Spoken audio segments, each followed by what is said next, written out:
Sanibona, phinde nginibikelele nje namhlanje nangaleli thuba nangalomzuzu nangaleli hora. Sibonge nje umdali wezulu nomhlaba, uNkulunkulu ngumnini mandla wonke ongcwele obabazekayo, owakhile kusithekeni kophezu konke ngokuthi usasibekelile namhlanje, usasibiyelile nangaleli thuba, usasivikelile namhlanje. Sisakwazi ukuthi sivuke sibone, sisakwazi ukuthi sivuke sizwa, sisakwazi ukuthi sivuke sisahamba, sisakwazi ukuthi sivuke sisanakho konke ebesikade sinakho izolo. Kukhona omunye ovuke engasakwazi ukubona, kukhona omunye ovuke engasakwazi ukuhamba, kukhona omunye ovuke engasenamizwa, kukhona omunye ongasaphelelanga nje bekade ephelele izolo. Yebo, naye bekade efisa ukuthi namhlanje avuke enze imisebenzi yakhe njengoba enzile izolo, namhlanje avuke ahambe aye emsebenzini, namhlanje avuke ahambe aye esikoleni, namhlanje avuke ahambe aye lapho ethanda ukuthi aye khona, ayothenga into ayithandayo, ayodla ukudla akuthandayo, ayothenga izimpahla, ayaspende kahle imali. Befisa naye ukuthi enze kanjalo. Siphila esikhathini lapho khona abantu abaningi bebefisa ukuthi bafike kuDisemba bahlukanise iy'tokufela, kade save umuntu unyaka wonke ebeka imali,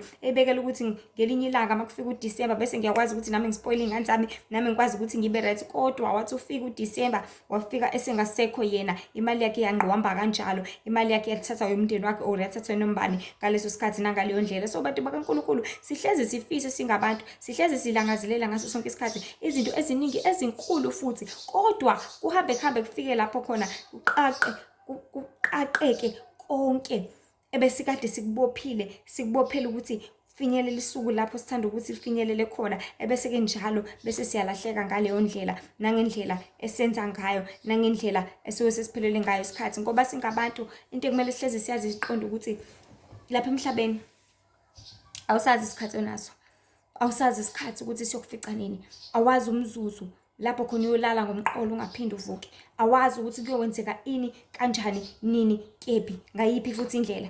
But uyazi ukuthi kuzokwenzeka, uyazi futhi ukuthi kuzokwenzeka nanoma inini, uyazi futhi ukuthi kuzokwenzeka nanoma kanjani. So bantu bakaNkulunkulu, kuhlezi kumele kubalulekile ukuthi sazi ukuthi ayikho into lapha emhlabeni esingakwazi ukuthi sifinyelele kuyona ngaphandle kukaNkulunkulu kuphela. Ngoba indlela ekuphileni okuphakade, it's only through Christ. Ayikho enye indlela, ayikho enye, akukho okunye esingenza ngakho.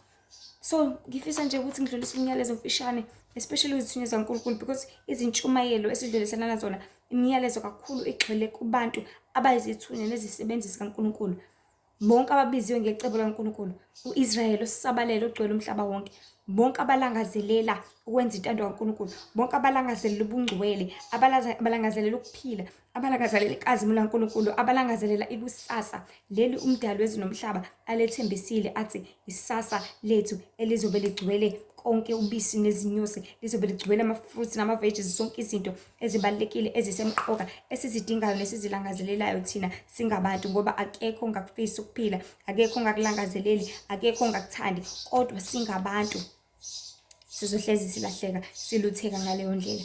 So bantu bakaNkulunkulu, kubalulekile ukuthi ezintweni zonke, ngoba siyazi ukuthi sempini, siyazi ukuthi siyashawa, siyazi ukuthi siyalinyazwa, siyazi ukuthi uthi uzama uthi uyalwa phinde futhi ushawe ngapha, phinde uthi uyazama uyalwa phinde ushawe ngapha. One thing ngemele uyazi ukuthi yabo ngale nkathi ushawa ngapha, letha lesi esinye isihlathi, ngoba uzothi usaletha lesi sosala senze njani, lesi uzosala siphola, phinde futhi ushawe kusona lesi, masashawa kulesi phinde ulethe lesi, ngoba lesi sosala siphole. Kodwa ungalenzi iphutha lokuthi ugive up, ungalenzi iphutha lokuthi ulahle ithemba, ungalenzi iphutha lokuthi ulahle ithawula ebese ukubeka konke phansi bese uthi hayi-ke Khumo ngcono vele kushube makushuba, noma ngcono awine siwine isitha kanjani. Bantu bakaNkulunkulu, into kumele hlezi siyazi sikhumbula ngaso sonke isikhathi ukuthi sikhonza odalile izulu nomhlaba, asikhonza okudaliwe. Konke okudaliwe kukhala ngaphansi, ngoba uJehova umdali wezulu nomhlaba ungaphezulu kwakho konke.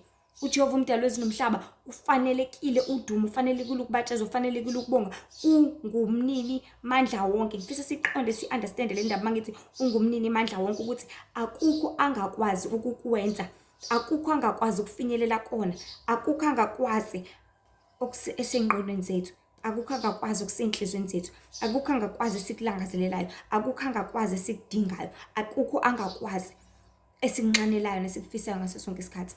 So singabantu kumele hlezi sazi ukuthi lapha emhlabeni asizele izinto eziningi, asizele injabulo esikhashana, asizele ukuzobusa ukuzotanasa, asizele ukuzokwenza zonke izinto ezenziwayo bonke abantu. Yes, uzobabona ukuthi hawu Nkosi yami bona badla kanje kodwa ba-right abanalutho, mina ngathi ngidla kanje ngagula, mina ngathi ngiphuza lento ngalimala, mina ngathi ngenza kanje ngangaba right. Why? Because bona impilo yabo incike la.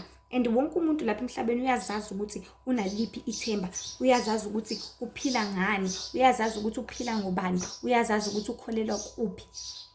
Ngoba wonke umuntu mase kuthiwa kwenzeka into eyisimanga nje lapha emhlabeni, into engakazi ibonakala, wonke umuntu uzocaca ukuthi ukhonza muphi uNkulunkulu. Babodwa uzobabona beshisa impepho, awe ma Nkosi yami, abize okhokho bakhe, awe ma khokho bami, cela ningilamulele, awe ma nasi sifa nasi sibhubha. Abanye babodwa uzobona beguqa phansi bekhuleka ale bekhuleka obhali bekhuleka kobani, benza zonke izinto abazaziyo ngenxa yenkolo yabo nangokwazi kwabo. Ngoba kugcwele lonke uhlobo lapha emhlabeni, kugcwele abezizwe, kugcwele izisebenzi zesitha, kugcwele abathakathi, kugcwele ama-Satanists, kugcwele ubumnyama, kugcwele ububi, kugcwele bonke abantu abaluhlobo olwehlukahlukene. But wena kumele uzazi ukuthi wena ungubani, wena udalelweni, wena uzeleni, wena uzofezekisa yiphi inhloso nenjongo lapha emhlabeni. Uzofezekisa inhloso nenjongo kaNkulunkulu ngawe, kaNkulunkulu ngezandla zakho, kaNkulunkulu ngedolo lakho, kaNkulunkulu ngeenyawo zakho, kaNkulunkulu ngeindebe zakho. Ungumlindi, asho njalo Hezekiya, ukuthi ningabalindi enilinda ngayo izwi lami ekumele nishumayele kuyisikhathi noma ngesisona. Kuyi-responsibility ya wonke umuntu okholwayo ukuthi akhazimulise uJehova ngokuphila kwakhe lapha emhlabeni, akhazimulise uNkulunkulu ngokugqoka kwakhe lapha emhlabeni, ukhazimulise iwundlu ngezenzo zakho nayo konke okukhulumayo nayo konke okwenzayo. Kucace kwaziwe ukuthi maqhamuka usibani bani, hawu-ke siyazi ukuthi kuhlangene nokuthi, because maningi ama-categories lapha emhlabeni ngokwehlukahlukana kwabo. Khona amabhinca, khona ama-screw, khona abangazazi ukuthi bayini, khona abazaziyo, khona amakholwa, khona kanjalo kanjalo. Maqhamuka wena kuyaye kuthiweni, makubonakala indlela ogqoka ngayo kuyaye kuthiweni, makubonakala indlela okhuluma ngayo kuyaye kuthiweni. Because lento beyibuka ngokuthi if qhamuka umfundisi mhlawumbe bezohlala nabantu nje abayidlalele khozi ema-container nanani, bayazibhemela bayaziphuzela benza whatever abayithandayo. Maqhamuka umfundisi wakhuluma into engakhulunywa umuntu ohleli nabo la, bazothi awu wena ungakusho yini lokho, awu wena ungayenza yini leyo nto, awu sibani bani ngakwenza yini lokho. Yena wonke okucace ngokusobala ukuthi ngaso sonke isikhathi ubuwena nenjongo yakho nokufanelekile kuyazeka, kuyaziwa. Mawungabe ngumuntu oshaya ngapha eshaye ngapha, that is why uNkulunkulu ethi ungabi isivivi. Angikwazi noma uyabanda noma uyashisa ngaleyo ndlela, if untukuntuku ngaleyo ndlela, mina ayikho into engizoyenza ngaphandle ukuthi ngikuphalaze nje kuphela. So asingabi intukuntuku bantu baNkulunkulu ngaphambi kaNkulunkulu, but cacisa ukuthi wena ukhonza bani. Ngabe ukhonza odalile noma ukhonza okudaliwe? Kuzovela ngani? Kuzovela ngezenzo zakho. If ukhonza okudaliwe uzotshengisa ngokuthi wenza isinoma kanjani, because imiyalelo yesitha, umyalelo wesinayi, umyalelo I think uqala noma wesibili, sithi sitha enzana noma yini oyithandayo, enzana noma yini oyilangazelela lapha emhlabeni. Ngokwenza kwakho kanjalo, that is when ukhothamela ugcina umyalelo wesitha ozotshengisa ukuthi okay, umthetho wakho ukhonza odalile, because kwayisona isitha sidaliwe, kwayisona isitha sikhala ngaphansi, kwayisona isitha siyabizwa ezulwini, sibizwe kwa izingelosi, sikhomanda kuthiwa ya woza la wena Sathane, woza la, wenzeni, yamazi lo ukuthi nokuthi. I remember a quote from a Heaven Updates, omunye ubaba nje umfundisi for a matter of fact, ekhuluma ethi kwabizwa enye ingelosi, kwabizwa uSathane ebizwa ngathi kufika omunye usisi owayekade ekholwa, sekufika isikhathi sakhe sokuthi ahlulele, kwathiwa woza la Sathane, woza. Mefika uSathane kwathi uyamazi lo, wathi ngiyamazi, bekade ngihluphe ngenzela ukuthi nokuthi. Kwathiwa ngampela so abuzwe ukuthi ngampela wakwenza ukuthi, ngampela ngosuku olukuthi kwenzeke ukuthi avume nangampela. So bantu baNkulunkulu, isithu sikhala ngaphansi siyinto nje, siyindalo nje. Masiqaphele singaluthekiswa ubumnyama, masiqaphele singaluthekiswa yiso ngezinkanuko ezigcwele lapha emhlabeni ezesikhashana ezingasizi ngalutho. Because ukhanukela ukuthi Nkosi yami angiyenzi into yokuthi azi angikudla ukuthi mase sokudlile futhi sekudlulile, then what? Asilangazelele ungapheliyo kwasekhaya ezulwini, silangazelele injabulo yeqiniso, Silangazelela ukukhanya, silangazelela ukuphila, silangazelela ukwelakanyiswa, silangazelela iqiniso, silangazelela ubungcwele. Ngoba esikhomanda ubaba wethu ohlala ekhaya ezulwini encwadini yakho uthi baningcwele njengoba mina uNkulunkulu ngingcwele. Encwadini yaPetru yayisho le ndaba. So masibe ngcwele ngaso sonke isikhathi ngokuvuma izono zethu, ngokuhlambulula izimpahla zethu, ngokuzingcwelisa njalo, uzihlambulula uthini uqobo, ngokugeza nako konke okufanelekile kumele sikwenze. uJehova umdali wezulu nomhlaba akhomanda nasiyaleza ukuthi sikwenze ngaso sonke isikhathi. Selingcwelise njalo igama lakhe. So siyayishawe la empilweni. Ushawe. Uthi uyazama uNkulunkulu athi yeke ukudla ukuthi phinde futhi ubuyele kona. Phinde ukula kuyala. And the most important thing bantu baNkulunkulu ebalekile ukuthi kukona konke buyela emuva. Ungahlali lapho la usubeke khona bomnyama. Ukuthi ngoba ushayekile waphinde bayidla lento uthi hayi angisale sengidla ngisho ukuthi kahle kahle ngidalela ukuthi ngidle cha. The fact that uyaliwe kuthiwa yeke inyama waphinde wabuyela kuyona kusho ukuthi hlala kuyona kunjalo. But buka ukuthi okay sengibuyelile kuyona kodwa uNkulunkulu bekade ngikhomandile ukuthi angiyeke. Ngayiyeka for a good 3 years. Sengibuyelile kuyona kanjani? Ilwa futhi. Ulwela ukuthi uphinde uyeke ucela amandla avele ekhaya ezulwini. Uthi Nkosi sengiphinde ngahluleka futhi ngiyacela ukuthi uphinde ungiphe amandla. Ngoba kuke sikwazi ukwenza sizenzele thina lapha emhlabeni ngamandla ethu asinazikhwepha asinalutho. But konke sikwenza ngamandla kaJehova umdali wezulu nomhlaba. Konke sikwenza ngokusizwa umoya wakhe weqiniso. Konke sikwenza ngokuyalezwa uyena odalile zonke izinto. Masingabe futhi yithi abagolozayo. Ngoba isikhathi esiningi kuba ngumuntu ogolozayo engafuni ukuyeka leyo nto leyo, engafuni ukuyishiya leyo nto leyo. But uJehova libele kudonsile because uNkulunkulu into akayenzayo uyasidonsa. Akudonsa from ubuncane, efuna ukuthi akukhulise. Ngoba uyazi ukuthi mase usukhulile usumdala, that is when uzokwazi ukuthi umlalele umthobele. Bese uyayazi yonke into ekumele ukuthi uyenze. Mase usumdala, that is when uzoqonda ezintweni zonke udede ubini. Uhlale ebukhoneni baNkulunkulu la ethanda ukuthi uhlale khona, la ekubekile khona, ebungcweleni ngoba yena uJehova umdali wezulu nomhlaba ungcwele. Uzothi mase usuhleli lapho ke kuleyo ndawo, akwazi ukuthi alethe umyalezo yakhe njalo, akwazi ukuthi akhulume nawe njalo, akwazi ukuthi akuyaleze njalo. Ebese mase kwenza konke lokho uzokwazi ukumlalela, umuzwe, umthobele, wenze konke uyalezwe ngakho. Bese ufezekisa lonke icebo likaNkulunkulu leli osukele ekhaya ezulwini wazi olenza lapha emhlabeni. Ngiyazi ukuthi abaningi bake bangaqonda ukuthi awu sisuke ekhaya ezulwini siza lapha emhlabeni nanani. Yes, usuke khona impela weza lapha emhlabeni ukuzosebenza uzofezisa icebo likaNkulunkulu. Baningi bezela ama-missions ahlukahlukene, but the most important thing ukuthi ufezekise umsebenzi wakho, because if ungawufezekisanga uzothi uphelele isikhathi, uphelele ithuba uthi masuya ngale kwethuna bese kuthiwa ya wafika wenza okumele ukwenze. Remember ngosuku ukuthi, remember lesono ongazivumanga, remember ukuthi nokuthi, ebese uthola ukulahlwa ngalokho. So abantu baNkulunkulu ngicela sike isihloko sithi buyela lapho kuqale khona konke, buyela lapho kuqale khona konke.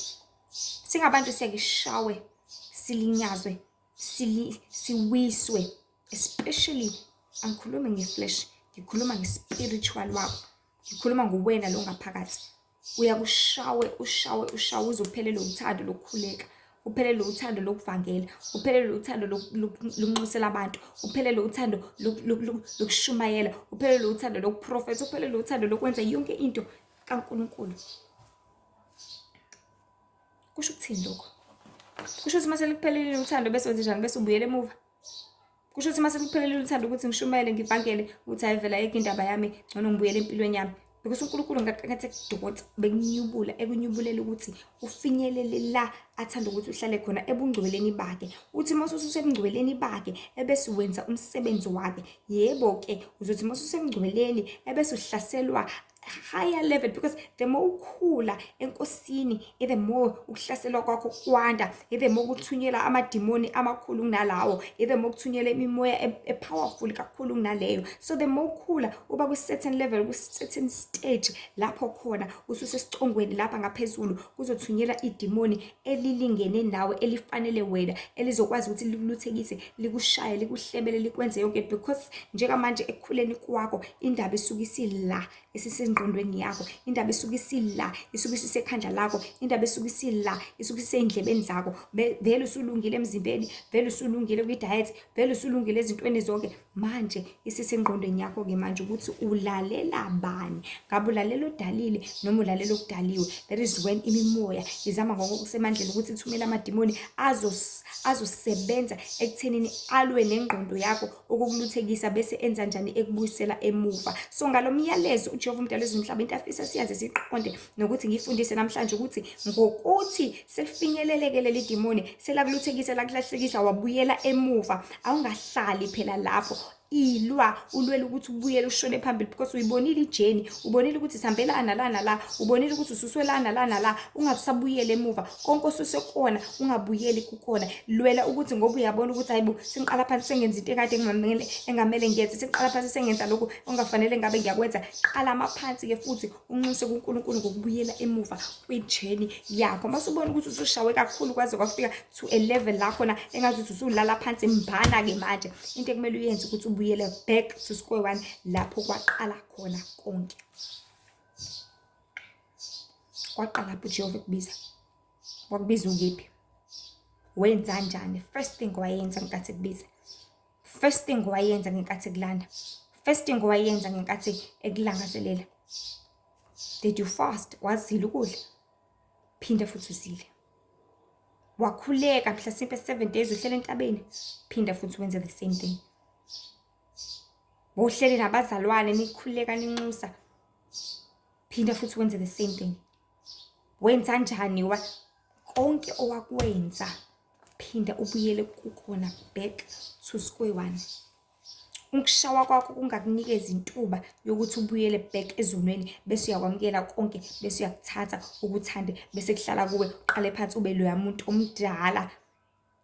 But ubuyela kwakho emuva makukwenza ubone ukuthi bengasekho lana mina, bengasenze kanjena mina, bengasakhulumi kanjena mina, kukhona into wrong, kukhona ugcobo, khona la ngidedele khona mina, khona la ngileke khona mina, khona la ngibackslide. Bakubiza ukuthi backslider. Ziningi izinhlobo zokubuyela emuva. You can backslide spiritually, thola ukuthi uphelele uthando nje but akubonakali physically.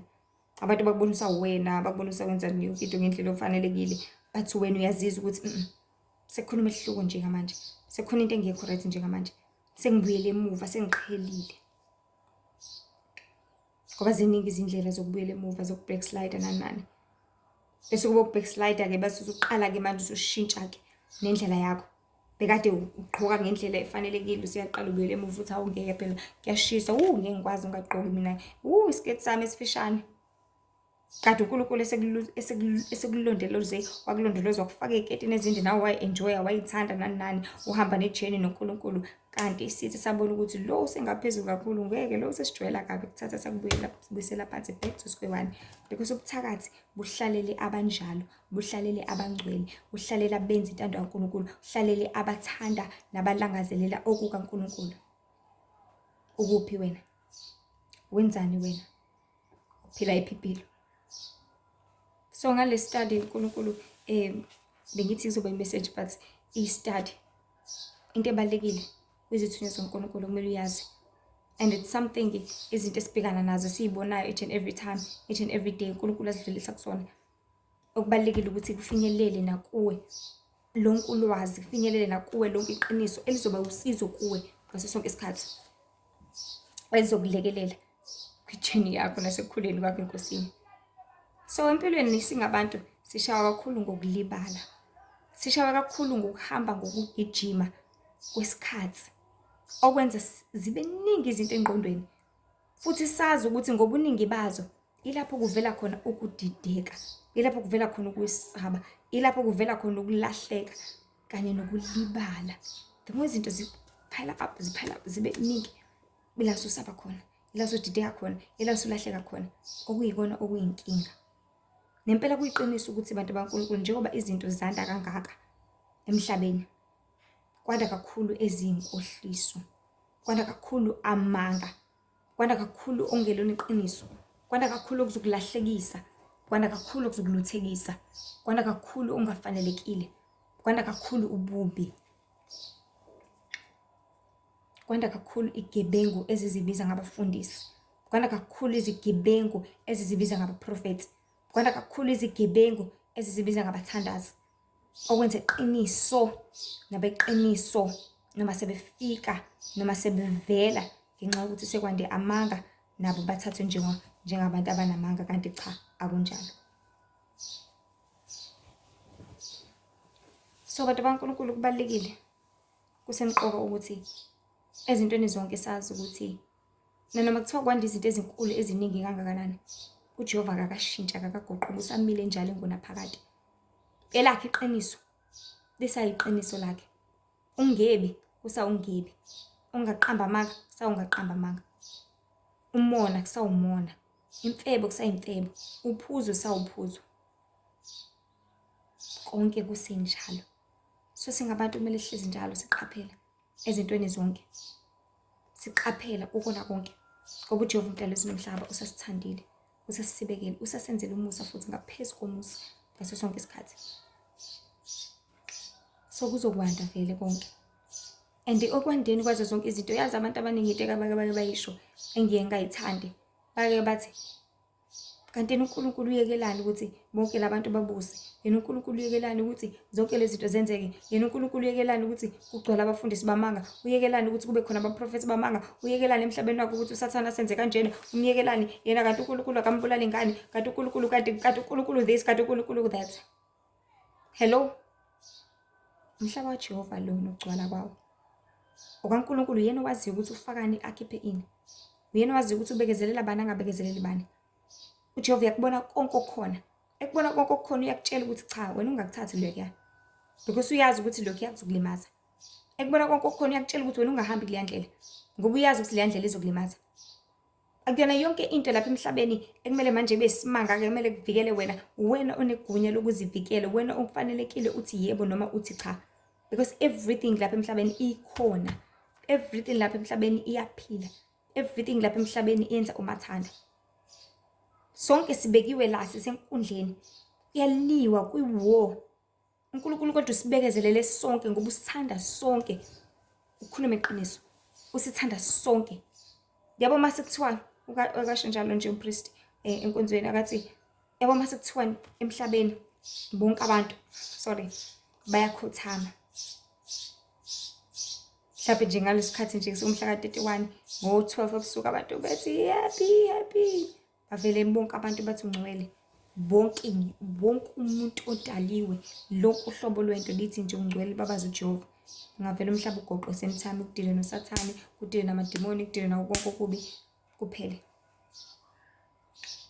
So singabantu kubalekile, kumele siqonde sazi ukuthi lapha emhlabeni konke uJehova umdali wezulu nomhlaba usakubukile nje, usakubekezelele nje, usaku-underline nje, usakubalela nje. Okay, ngoba wonke umuntu uJehova umnikeza ithuba elanele, ukunikeza ithuba elanele lokuvuma izono zakho, ukunikeza ithuba elanele lokuphenduka, ukunikeza ithuba elanele lokulwa, ukunikeza ithuba elanele lokugijima. Akayena uJehova okalelana isikhathi ku-exam ukuthi izoba 2 hours, cha. Ukufaka lapha athi bhala. Eyakhe i-exam ayinasikhathi, ayikalelwa lutho, uyena wazi ukuthi ukala kangakanani kanjani. But wena leli thuba onikezwe lona, bhala, ubhalisise, because isikhathi awusazi, ithuba nomzuzu awulazi, lingaphela nanoma inini, nanoma kanjani, nanoma ikephi. Wena nje into ekumele uyenze, lisebenzise njengezikhali zamantonga, lisebenzise. Yini kuphela into engiyithanda ngoJehova esemqoka ekumele sihlezi siqaphela singabantu ukuthi akaguquki njengoba sengiyabeka umdali wezulu nomhlaba, akashintshi, usamile njalo. Okuyiyona ndlela esikwazi ukuplotha ngayo, ngoba konke kwalapha emhlabeni kuyaguquka, kuyashintsha. 1 minute lesi sitolo sesila, 2 minutes konke sekula, 1 minute sekwenzeka kanje, sekwenzeka kanje, sekufika ukuthi, sekudume ukuthi, sekudume le foni. Okay, kwaqala kwaba khona obani, o-BlackBerry, kwaba khona bonke o-Mobicel, Samsung, kwaba khona bonke o-iPhone, kwaba khona bonke kuyanda nje, iPad, laptop, Chromebook, kuningi kulibele kuyanda kancane kancane. ukuluthekisa nokulahlekisa isizwe nabantwana bakaNkulunkulu. But ekumele sihlezi sikwazi siqonda abantu bakaNkulunkulu ngaso sonke isikhathi ukuthi masihlale njalo sizibuyisele enkosini, masihlale njalo sizodla ngezwi lakhe, masihlale njalo silangazelele kwasekhaya ezulwini senza intando kaMdali wezwe nomhlaba, ngoba ikona ukusihlalele lapha emhlabeni singabantu, ikona uJehova kulindele kithi. So noma usushawe kangakanani walimaza kangakanani, ungathathi umzimba wakho ukuthi mba ngesiso phansi, but qala maphansi. Ilwa futhi, phindelela, buyela emuva. Moya kaNkulunkulu kumele siwulalele abantu bakaNkulunkulu. Kukona konke usiyaleza ngakho nosiyaleza kukona, ngoba ungenelela ngisho yonke into. Yazi ungenelela ngisho kwimpahla zakho, akukhethele wardrobe ukuthi namhlanje gqoka ukuthi,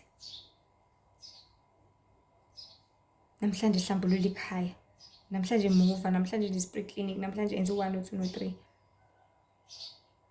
Akusize futhi ukuthi qala ngezitsha.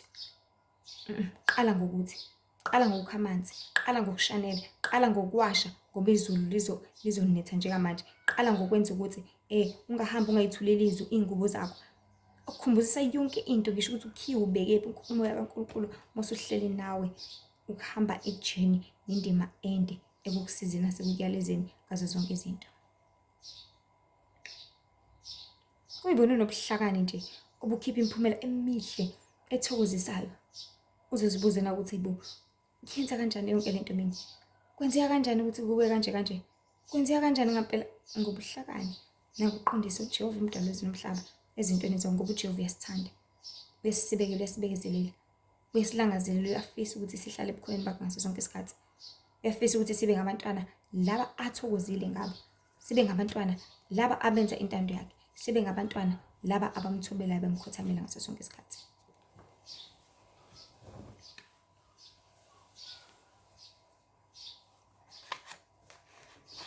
Izulu lihamba nawe, umkhandleki walo, nawe umthandi walo. Ngaleyo ndlela kumele sihle siqaphela ukuthi silalele, ngoba siyaphela isikhathi sikaJehova uNkulunkulu ukuhlunga abangabakhe. Siyaphela ngempela isikhathi. Uma usatshelwa, usathandwa, lalela uphenduke. Manje ngokuba izulu mela kudela, phenduka manje ngoba izulu mela kudela. Inhliziyo yakho izoboshwa, iboshelwe emanyaleni nasesisonweni, bese ubulibala kanjalo ke owawuzele lapha emhlabeni. So abantu bakaNkulunkulu kubalulekile, kusemqoka ngaso sonke isikhathi ukuthi singabantu silalele, sithobeke, thobela udalile, umdali wezwe nomhlaba. Thobela uNkulunkulu wakho okuthethe wakubeka lapha emhlabeni, ongakususa futhi.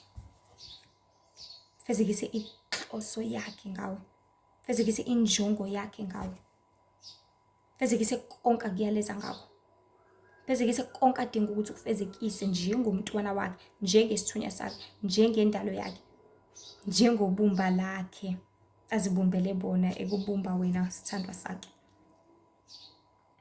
Kubalulekile kusemqoka ngaso sonke isikhathi. So singabantu kumele siqaphele futhi nasekukhandlekeni kwethu ukuthi singakhandleki, sikhandlekele kuze kube ngaphezulu, kanti sikhandlekela ize. Ukuthi sebenzela uNkulunkulu, msebenzela kanti awenzi ngakho. Yes, uyakwenza kona impela, ya siyabona, but awenzi lokho uyalezwe khona. It's just like umzali ezofika athi, "Mntanami, namhlanje cela ukuthi ungibhekele ubhontshisi." Asho nje lokho kuphela. Wena kuvuka ekuseni uklini, washo ushanele, wenze yonke into, but ukhohlwa ukupheka ubhontshisi. Iyodwa into yazo yona. Yesu usebenzile, wakhuthala, kuyancomeka, kuhle. But uyalezweni? Utshelweni? Uyalwe ngani? Awuyalezanga ngobhontshisi ukuthi kumele upheke? Awuyalezanga ngobhontshisi ukuthi kumele wenze? Konke kulele kuwe. Ngoba iyodwa into ekumele uhlezi uyenza ngaso sonke isikhathi, ilokho uyalezwe khona, ilokho utshelwe khona, ukufezekisa icebo laNkulunkulu.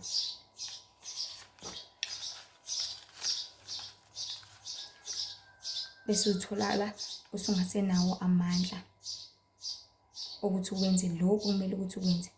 Usugijima kanti ugijima kwelinye wrong. Awusenawo amandla ukuthi ugijime kwe-right. So uqikelela ukuthi njalo ubuyele emuva lapho kuqale khona konke. Qikelela ngaso sonke isikhathi ukuthi ubuyele emuva lapho kuvele khona konke. Lapha emhlabeni njengezithunywa zikaNkulunkulu, ngoba owazana noKristu naye unendima kumele ayidlale. Ngaleyo ndlela uma wazi noma ungakazi ukhona umsebenzi owenze lapha emhlabeni. Whether uyazi noma wazi ukhona. It's only a matter of time ukuthi ufumane. It's only a matter of time ukuthi uNkulunkulu akukhombise. It's only a matter of time ukuthi uNkulunkulu akuholele endleleni yakho yokulunga nefanelekile. It's only a matter of time ukuthi uNkulunkulu akusize akuqondise kona konke ngaso sonke isikhathi. Ukhona umsebenzi owenze lapha emhlabeni ekumele ukuthi ukhulekele ngaso sonke isikhathi ukuthi uzithole. Bese mase usuyitholile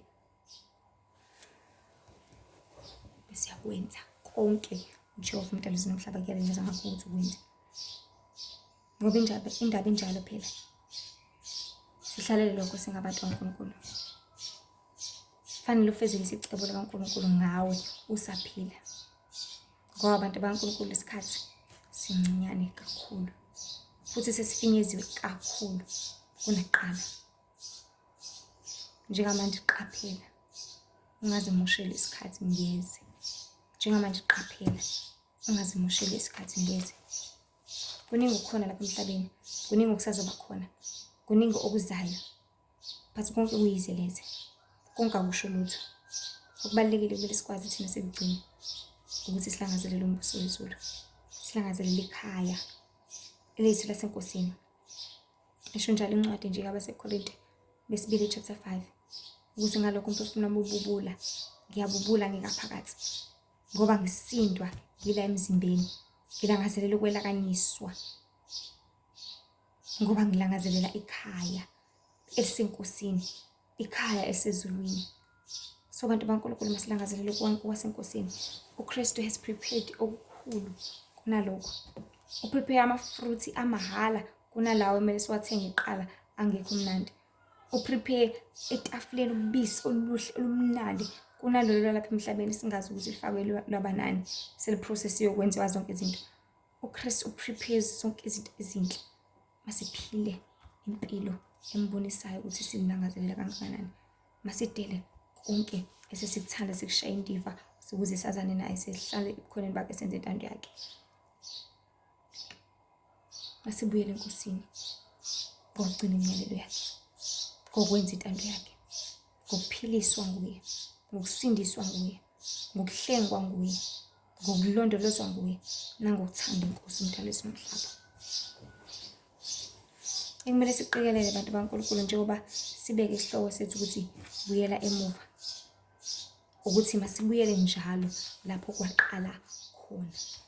Fana noma usebudlelwaneni okanye ushadile, uthi usubona ukuthi umshado wakho ngeke uya ngokuyabhidlika, ngeke awusenalo uthando lalomuntu, usunemicabango yesahlukaniso, izinkinga seziningi, usushaye kakhulu, senixabene kakhulu.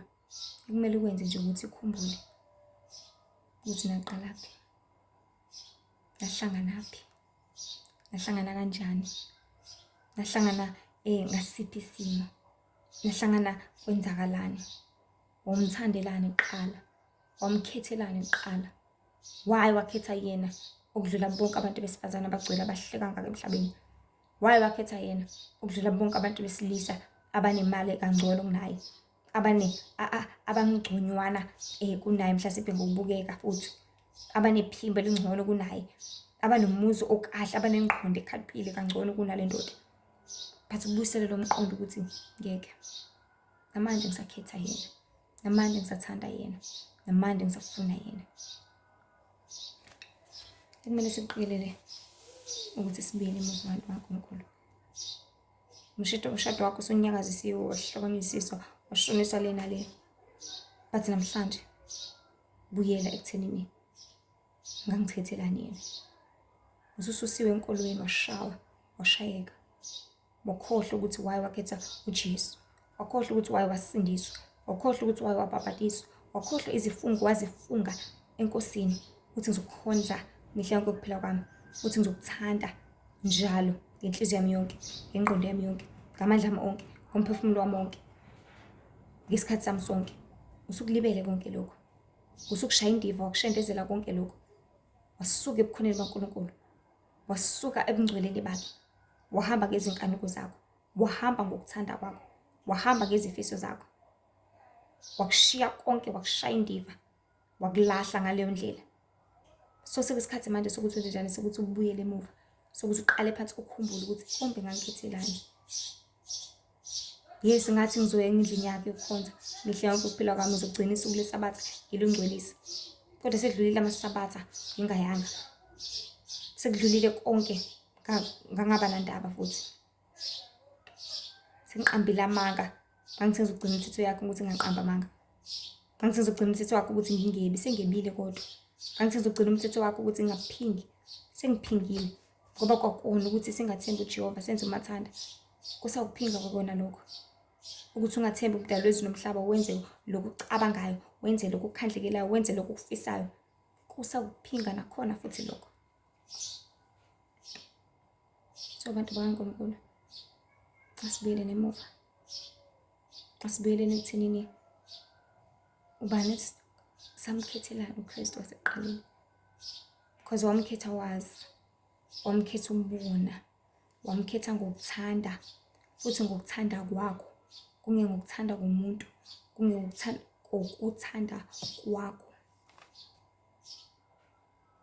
Sekuyisikhathi-ke manje sokuthi uzikhumbuze ukuthi kombe ngangimthandelani, kombe ngangimkhethelani, kombe ngangikwenzelani ukuthi kombe.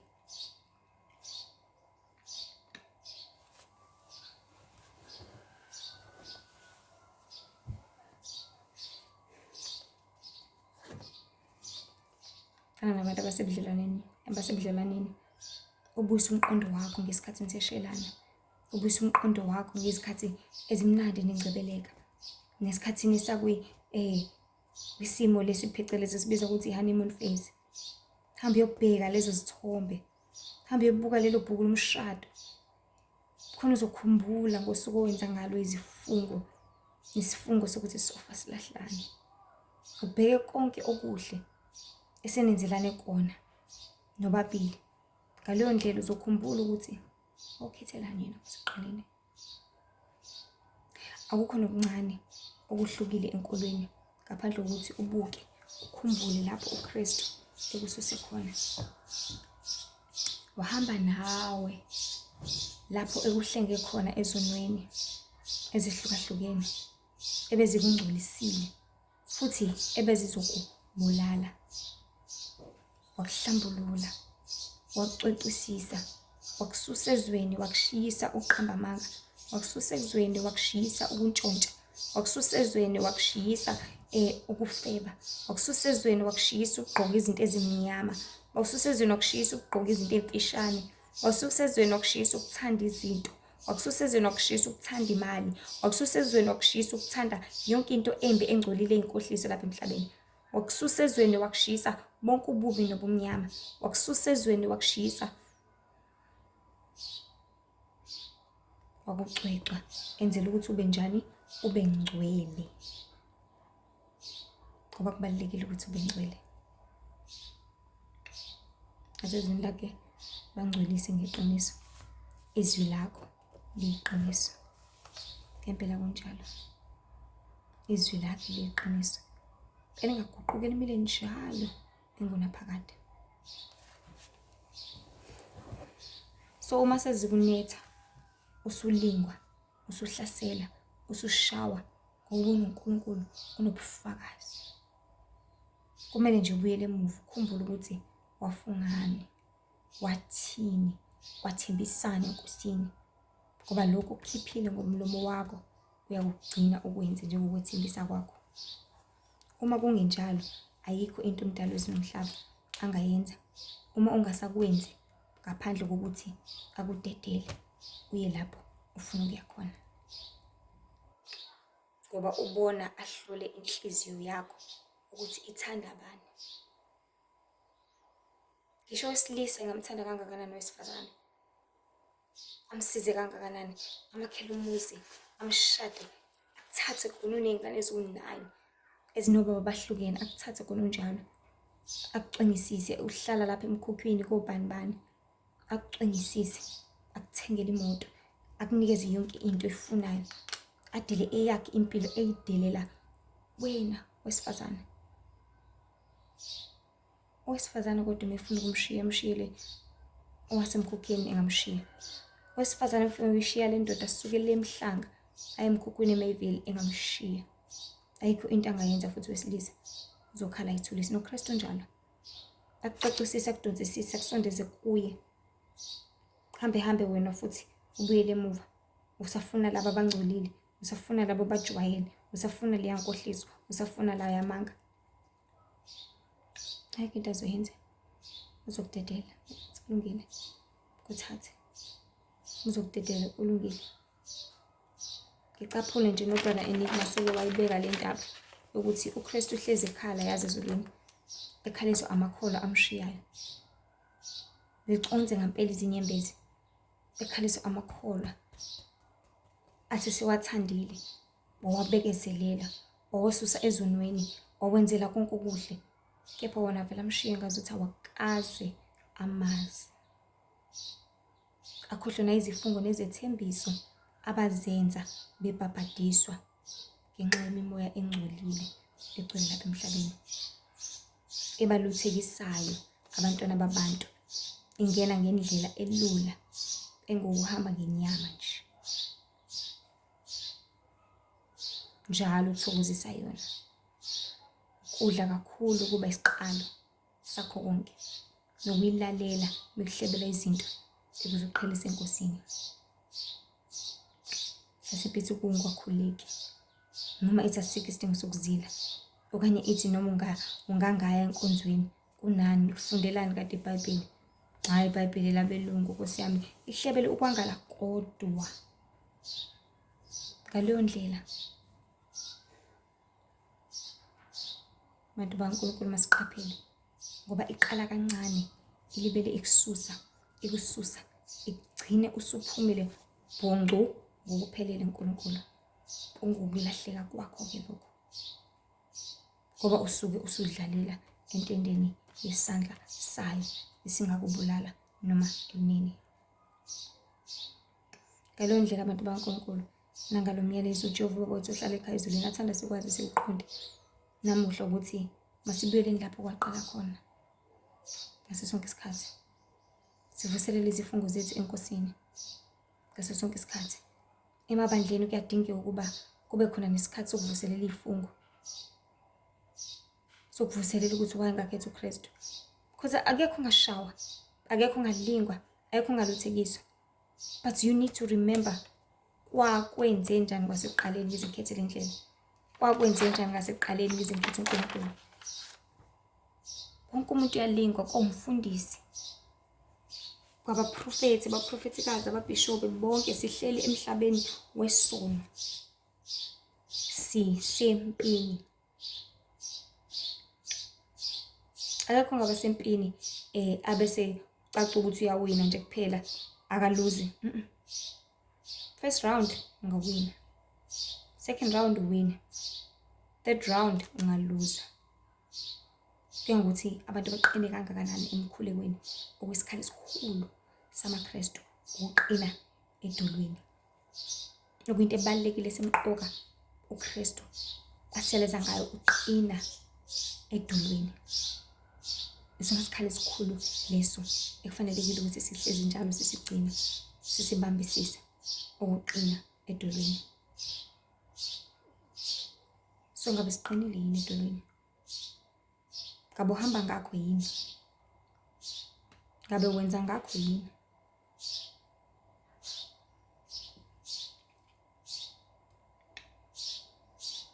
Kumele hlezi kuvuselele izifungo, ubuyele emuva ukuthi noma ngisempini kanje ngikhetha uKristu, kodwa noma ngibe ngishaya bengizingela bengenza konke, ngikhetha wena wondlela ingcwele, khetha wena enkazimulweni. Ngoba ukuhamba ngezinkanuko zezwe yikho uKristu esiyala ukuthi masingayinakekeli inyama kuze kuvuswe izinkanuko zayo, kepha masihambe ngomoya njalo, ngoba ngomoya uyayala ukuthi idla kangaka, idla ukuthi kanjalo. Ngaleyo ndlela sizohlezi sisebukhoneni benkosi. Ilokho kubalulekile ukuthi sihlale njalo sisebukhoneni benkosi, sihlale njalo sizondla ngezwi lakhe, sihlale njalo sizindla ngayo, sihlale njalo senze intando yakhe, sihlale njalo sizinikela kuye. So umyeni iwundlela ingcwele linguKristu esekhaya ezulwini wasishiya nomduduzi umoya weqiniso ohlalela ukusifundisa konke, futhi ngaye siyaqondiswa sisizwe ukuna konke ukuhamba kwethu esikuhamba lapha emhlabeni. Ngakho-ke ibani ngcwele bantu kaNkulunkulu njengoba ubaba wethu uhlala ekhaya ezulwini engcwele. And uma ungcwele umoya weqiniso angeke uze uyiswele indawo empilweni yakho. Zingcweliseni ngokuvuma izono zenu, nibuyele enkosini, nibuyele kuJehova. Namanje kusayithuba lokuphenduka, namanje la kusayithuba lokwenza intando kaNkulunkulu. Nihlengwe, nisindiswe, nibhabhadiswe, ngoba umbuso wezulu ususondele, ukufa usondele kakhulu, okuzokuphuca leli thuba ungaphinde walifumana. Okubi kakhulu ukuthi abasukile enkosini bahlala ukuba izilu, sebehlalela ukuba izilu njengamanje, belwisa abantwana bakaNkulunkulu, belwisa abangcwele bakaNkulunkulu, ngoba bayalazi iqiniso, bakhumbuza into abayaziyo kuhle kwezingelosi eziwu-200 ezingaphansi komhlaba, ezashiya iqiniso, zilwiswa laba abalishumayelayo njengamanje, ngoba zibangeleka isicefe uma zizwa abantu belebe beshumayela. Zibangeleka isicefe ngoba ziyakhumbulizeka ukuthi kombe ekubeni ngasekho ukuthethelelo kuzo, zingasenaso isabelo ezulwini. Ngoba umeke walahlwa noma uphila lapha emhlabeni usuke usuyisidumbu nje kuphela esihlalela usuku lokufa, lolo selushesha futhi ukufika, njengoba nesikhathi sesihamba kangaka kulezi zinsuku zokugcina. Isikhathi siyagijima abantu bakaNkulunkulu, siyabona sonke ukuthi awukade kusekuseni siyabona kade kuLesihlanu manje sekuMonday manje. Isikhathi sifishane, isikhathi sincinyane. Masenzeni konke kufanele ukuthi sikwenze, masigijimeni ngokwanele, masenzeni intando kaNkulunkulu. Konakele manje emhlabeni kaJehova, konakele ezintweni zonke, mayenziwe njalo intando kaNkulunkulu njengoba yenziwa ekhaya ezulwini. Asikhazimise njalo uNkulunkulu ehlezi ekusithekeni kophezulu konke engcwele njalo, situse igama lakhe, senze intando yakhe mihle yonke ukuphila kwethu. Nkosi ibe nani, inibusise, inisize, nibuyele kuJehova ngokuphelele. Hleze wazi ukuthi uzoshawa, uzolimala, uzobuyela emuva, uzokhathala, uzophelelwa uthando, uzophelelwa umlilo, uzophelelwa ugqozo, kodwa usaphila. Buyela emuva, buyela lapho kwaqala khona konke, buyela lapho kwasungulukela khona konke, buyela kulesa sizilo sokuqala, buyela kuloya mkhuleko wokuqala, ngoba njengamanje lolu hlobo esibhekene nalo akekho onganqoba ngaphandle komkhuleko nangokuzila ukudla. Lolu hlobo lamadimoni esibhekene nalo njengamanje alidingi ukuthi umuntu adle njalo alibeleni lesinyama nelesinyama ejabulisa yena, but lidinga ukuthi abantu ba-fit enough kwezikamoya, baqine kakhulu ekwenzeni intando kaNkulunkulu, baqine kakhulu emkhulekweni, baqine kakhulu entandweni nasezimisweni zikaNkulunkulu. Nibuyele kuJehova ngokuphelele, ngokuvuma izono zenu, nithole ukuhlengwa, nithole ukuphulukiswa. Namanje ngaleyo ndlela masibuyele lapho kwaqala khona konke, sivuselele uthando laqala, nalo ithuba usaphila. Phenduka ujonge umdali wakho. Usakusibekele. Usakwabele okuhle. Buyela kuye namuhla ngoba ikusasa alaziwa. Siyaphela isikhathi. Makubiza ukuthi ubuyele ngokuzila ukudla, makube njalo. Makubuyela ukuthi ubize ukubuyela kufundise, makube njalo. Ukhuleke makube njalo. Ngoba wena uyazi ukuthi waqala phi nenkosi yakho. Wakhula kanjani. It's like good relationship. Niyazi ukuthi naqala phi. Niyazi ukuthi naqala nikhiphana, naqala nithengelana izinto. Bathe kuhamba isikhathi senijwayelene. Kwahamba isikhathi seniyathukana, senizalelene phela seneney'ngane. Khona selale engagezini, khona selale njalo, khona ongasamlalela omunye, khona ongasathenga igrosa, khona ongasenzi yonke into ekufanele ukuthi ayenze. Ngalesi sikhathi ngalelo thuba sekumele kuqale ngaphansi-ke ubuyele emuva ukuthi hayi bo, because mase usunama thoughts e-divorce ucabanga ukuthi ayingcono ngihlukane naye manje. Qala ngaphansi ubuyele emuva. Qala ngaphansi ubuyele ekuthenini ngingahlukana kanjani nesithandwa sami. Sesishada iminyaka emingaka, sesihlangana isikhathi esingaka, sinalabantwana manje. Ngingabuyela kanjani nje emuva? Ngingabuyela kanjani nje enkohlisweni nasemangeni? Ngaleyo ndlela uJehova umdali wezulu mhlawumbe ubuyela kuye ngakho konke. Uzokuba nawe, uzokusibekela, uzokubuyisela endleleni.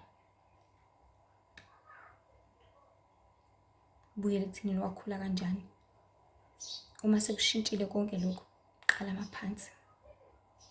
Enye into eyenza kube lula ukuthi ukukhola sikwenze indlela yokuphila.